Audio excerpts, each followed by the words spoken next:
Yeah, me Connect too. your wallet and vote. I was thinking the same thing, Bill, but also because, of course, you with Photrek and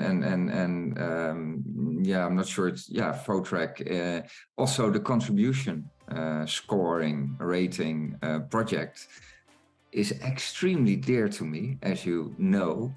And it also ties in very much to the results of this round, and it shows once again why we need a tool like that. So I'm very happy, guys, that you got awarded, and thank the community for that as well. But yeah, so glad to do it together. So who's first? Maybe you want to go first? No, why don't you go first, because that's what everyone wants to hear, and then those that want to stay, we certainly love to present our work, but I don't want to kind of keep people waiting for what the main show. Well, the reason that I'm saying it is because I can imagine that if this is going to be an interactive session and people have ideas and opinions, then it can move on indefinitely. So I'm not sure what time frame you had in mind for your presentation. All right, fine. Why don't we do that, since that's what you've suggested, and we'll keep it to maybe a 30-minute or 20 to 30-minute discussion for today, and then we can follow up with a longer discussion later. All right, let's do that. Yeah. All right, you're on, Bill. You got a full. Very good. Okay, so that's the way. I wasn't sure which way that was going. Very good. Let me take a second, and I'll do the usual professor thing. I'll share a screen, and I'll make sure. I assume you can see everything that's going on. Mm-hmm. And are you seeing a screen, or are you seeing? We're seeing your whole screen. So if you put it in presentation mode, that you don't care about my committee meetings. Okay, give me, give me 2 seconds. We'll get there. We'll get there. I took a screenshot. We'll have a look how your countenance managed. No. Okay. All right, we'll try this. So I must say, the meeting that was on my screen, we just have, after a few years worth of work, we have a new master's degree in data science and analytics at my school. So I'm even happy to go to those meetings. It's very nice. Congratulations. So off we go. Risk-aware machine intelligence, Singularity Net. Kenric, I think, is no stranger to this group, and I hope I'm starting to get to know you guys a bit as well. The contributors, broadly speaking, to this whole sort of ensemble of projects that have been going on are some people that you would, I guess, group into this machine intelligence for complex systems group that's writing a paper on the coupled variational autoencoder and moving forward with that. And that's these folks right here. There's also been a lot of work at Boston University, and you can see the contributors there. And a giant in the field. I love this guy, Sabir Umarov. He's another contributor. One of the sort of organizations that's involved here, of course, is Photrek, Enlightening Your Pathway. And you can, always go and click in and see, broadly speaking, what the company is doing.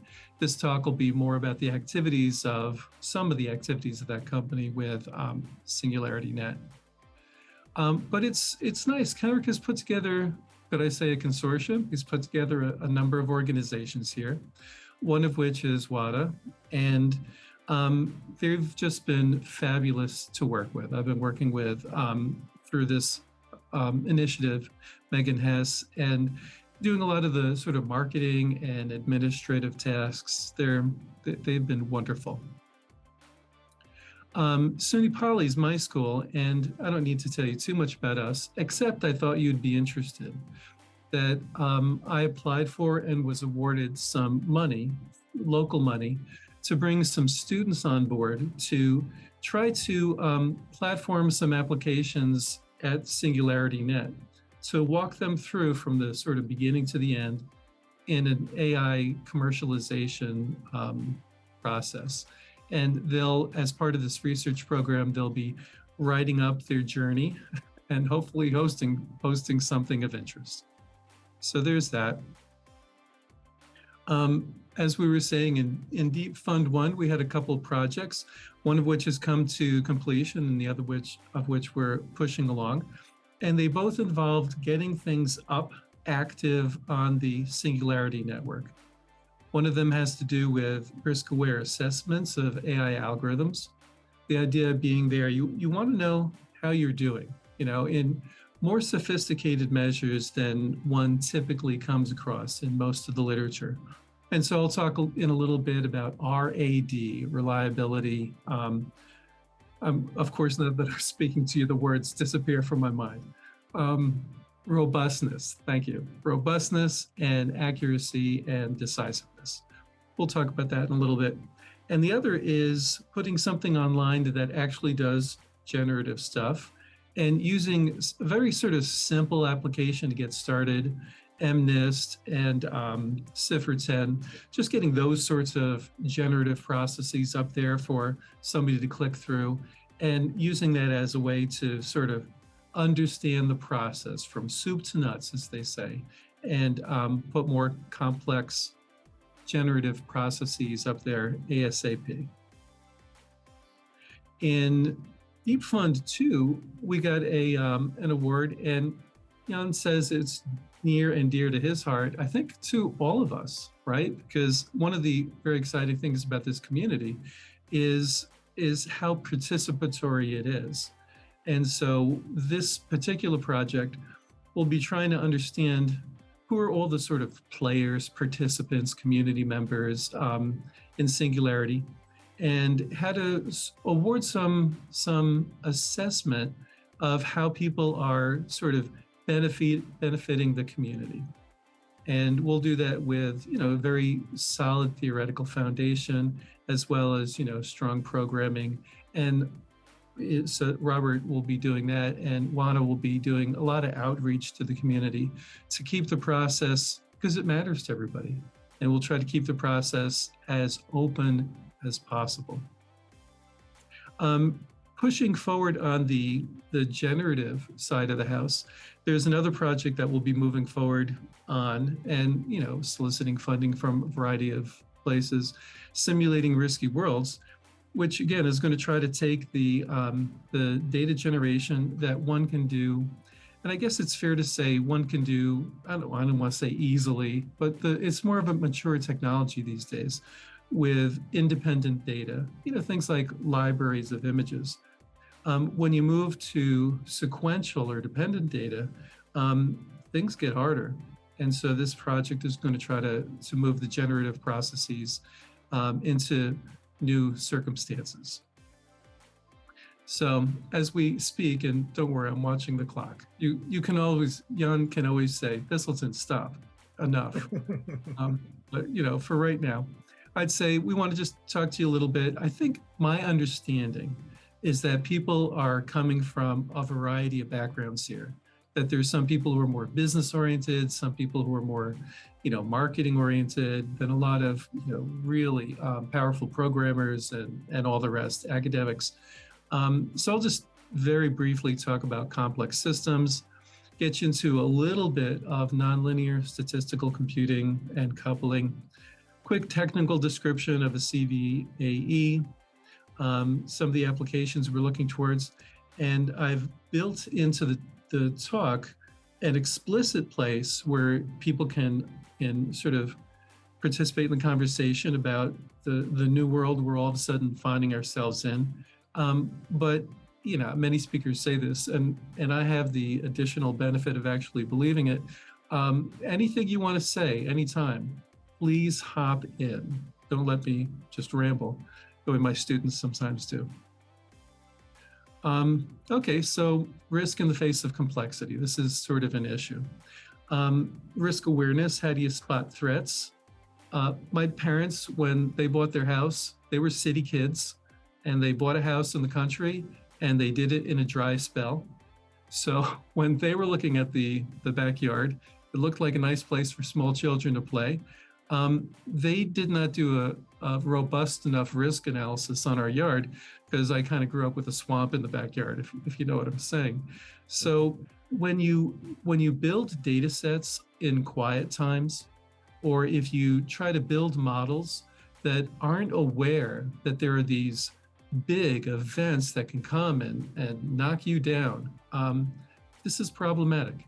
And so one of the things that the risk awareness is trying to do is take low probability events and kind of build them, pull them a little bit more to the front in some of the modeling. We talk about complexity, and I'm sure some of you guys have better definitions than I do. When I'm doing stuff, I teach a design of experiments class, for instance. And, you know, experiments can be complicated, but if we're doing an ANOVA, analysis of errors, stuff like that, they're not complex in the way that a double pendulum would be, where, you know, a single pendulum just kind of swings back and forth. It just rocks like a kid on a swing. Double pendulum, good luck. Very sensitive to initial conditions. That would be an example of a complex system. When you move towards complex systems, a lot of the math changes because you no longer have these sort of exponential distributions that decay very quickly and no problems at all. But you have these distributions that might not even have a variance defined. It might not even have a mean or an average defined. So, you know, you have to move to other techniques. Complex systems tend to have nonlinearities, dependencies, you know, they get complex, and that makes them difficult to model or predict. Two of the complex systems that we're putting some special attention towards, us and everybody else, would be climate. Trying to predict the path of a storm is no easy thing. And also financial markets, trying to understand what's happening in a dependent sequence of random variables over time. Again, no easy thing. When I teach a grad course in time series analysis, and when I'm doing that, the lies I tell are something incredible. Meaning, all I'm saying is we have to restrict our attention to make some headway in the course. We restrict our attention to systems that I know are simpler very often than what people are going to encounter in the world. I'm going to tell them that, but no. A lot of the techniques are these sort of linear techniques. So we're looking at catastrophic weather data. You know, these are your tornadoes, your twisters, your big storms, things coming in. And we're trying to understand the data environment, because you go to a place like NOAA, National Oceanographic and Atmospheric Association, or NASA, you know, the rocket guys. You go to these places and they will tell you sincerely, oh yes, we've got an awful lot of data available to you. And you think, well, that's a good thing. And then you get into their sort of data environment and you realize how complicated that is. And so just trying to understand what data are available to us and how we're going to use them is by itself a sort of big undertaking. Again, I'm not complaining. I'm just saying it's quite the environment. So we'll be generating storm images, predictions based on NOAA and NASA, and then we'll be developing a dynamical. We're midstream in a lot of this and getting towards the end in others. Developing a dynamical approach for sequential data. Again, these data sets where it's not just like the MNIST images where you just have images that are independent, but actual sequential data. Okay. The workflow I'll be quick on. We're getting into our data sources, and as I say, there's a tremendous amount of data. And I've even been talking with folks at NOAA and saying, could you get me 30 minutes of video? I just want to watch a hurricane for 30 minutes. And the scientists there are like, no, sorry, no idea. And so I've been going from organization to organization to try to get the data sets that'll be easy to process. Because, you know, if you have a video, you can pull down the stills and you can treat them as a image library. But we're getting there. Writing the code to go into all of the libraries and acquire the data that's meaningful to us is taking time. But as I say, we're getting there. Okay, So we'll be doing things in a good scholarly way, cataloging everything, going through, understanding, and then trying to find from this ocean, if you will, of data that really is available to us, trying to find which variables are important. You know, I also teach a class in regression. And when I'm teaching regression, I give people 20 variables and I say, build a model. And, you know, what are you going to test all 2 to the 20 models? I suppose you could. Anyway, so we'll work towards building models in the face of almost too much data. There's been a lot of work going on the sort of corporate side, the marketing side, as well as the technical side. And the National Science Foundation was very nice to fund Kenric and myself a couple summers ago. He might have already mentioned this, through a customer discovery process. And it was fabulous. Stuff that academics don't typically do. We went out and talked to dozens of people. Thank you, LinkedIn. Thank you, personal contacts. Talked to lots of people to try to figure out, given a sort of technology, this non-extensive statistical mechanics, machine learning technology, what are the, not low-hanging fruit, but what are the really valuable targets? And so the first steps are going to be processing these radar images.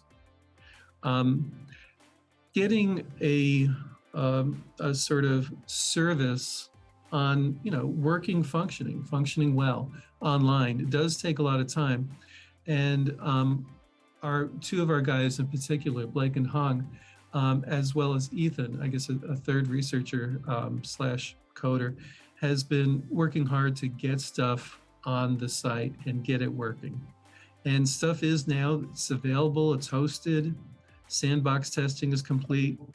Some of the applications are simpler than will be sort of final product, but at least, you know, you have to go through with the training wheels on first, and then you can go more complicated. All right, so we've got all that.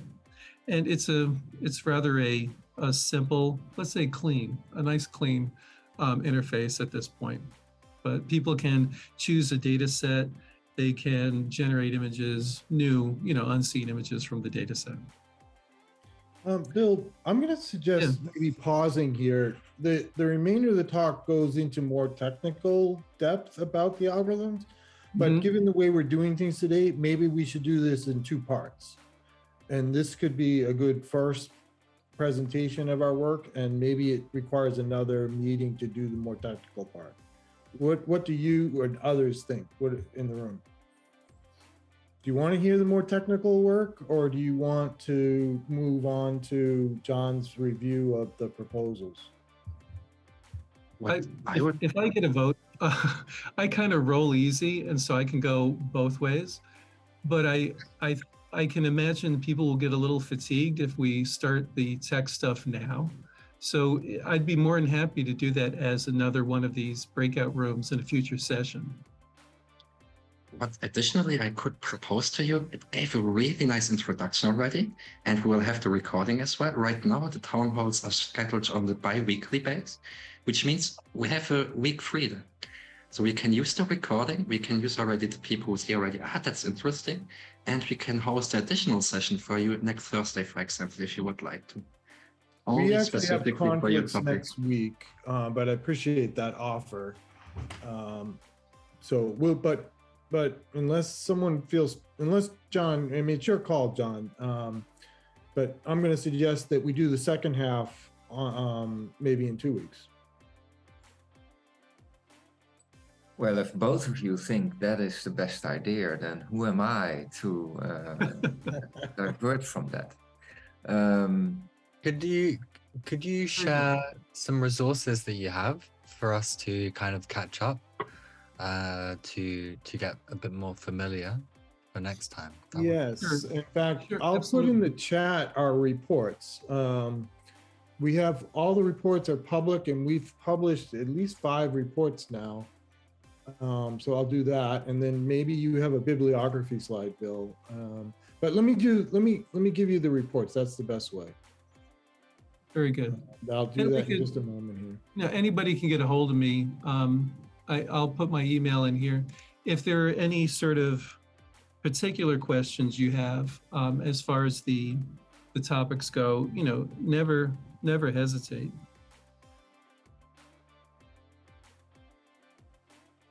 All right. Right there. And I'll get you a nice sort of targeted bibliography before the next talk, so we can, get Yeah, you and if the way we did our reports, we kept like a running bibliography. So the latest report, which I believe is number 5, has a very full bibliography of all the work we've done over the past 9 months. Right. Thank you. It's quite impressive, guys, what you're doing. And thank you also for presenting it like this. I think that makes a lot of sense and make things a lot clearer. And of course, I also want to congratulate you being the first deep funding team of having a service fully deployed on the marketplace. And that's a great achievement. And it's also very good news for SingularityNet.